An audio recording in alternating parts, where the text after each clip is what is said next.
문학. 오늘은 안녕 김춘수 첫 번째 시간입니다. 대구에서 발행하는 개간문해지 시인시대에서 자작시 한 편을 그 창작 배경과 함께 소개하는 지면의 시를 원고를 청탁해 왔어요. 어떤 작품이건 다 창작 배경이 있는 거지만 대구는 내가 성장한 도시니까 그 성장기에 관련한 시를 설명하는 게 좋겠다는 생각으로 여러 편을 떠올려 보았죠. 모처럼의 추억 여행이기도 했습니다. 저는 1984년 첫 시집 아름다운 사냥을 냈고 그로부터 30년 뒤인 2014년에야 둘째 시집 골목을 나는 나비, 그리고 다시 5년 뒤인 2019년 셋째 시집 날 두고 가라를 냈어요.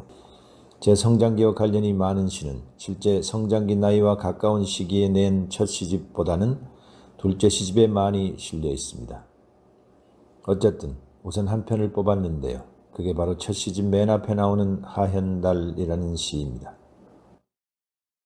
하현달. 너는 참 이상한 꽃이야. 잠결에 어린 누이가 뜰에 내린 어둠을 쓸고 있다. 발목에 이는 덜 깬 바람이 흐느적거리며 다시 어둠의 일부가 된다. 치마폭에 갇혀서 나의 누이는 밤마다 꽃밭을 가꾸자고 한다. 물 한 개를 뿜으면 꽃들은 조개처럼 입을 오므린다.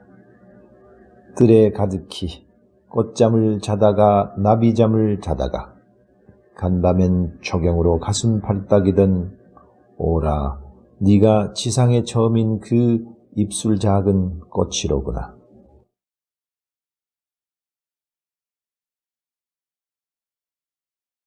이 시는 대구에서 살 때 마당과 꽃밭이 있던 집을 떠올리면서 쓴 시입니다.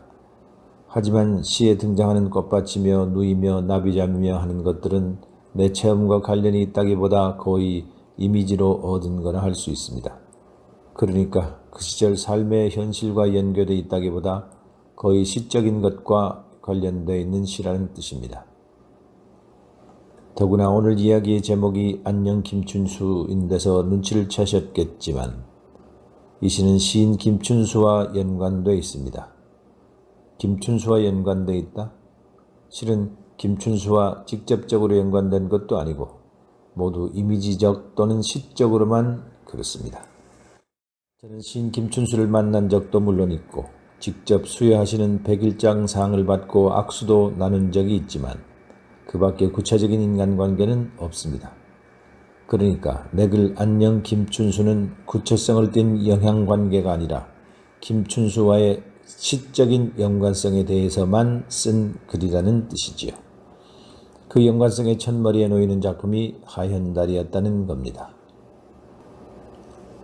이 시 하현달을 쓴 것은 1980년 이전입니다. 그리고 예정된 대로 했다면 1980년 발표작이라 하는데 그렇게 되지 않았고 발표를 하지도 못하고 있다가 1984년 첫 시집 아름다운 사냥을 낼 때 거기 처음 선보였어요.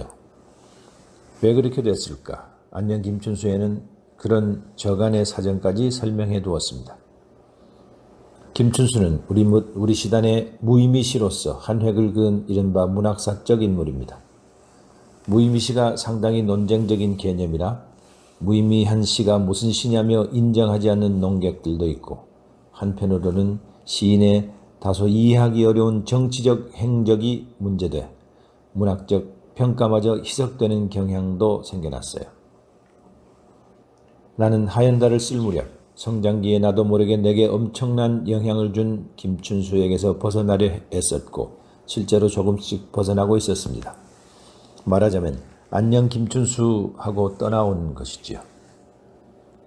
그런데 그로부터 30여 년 뒤인 2012년 저는 김춘수의 이론이자 시 자체라 할 수 있는 무의미를 그대로 시에 차용해 시 한 편을 발표했습니다.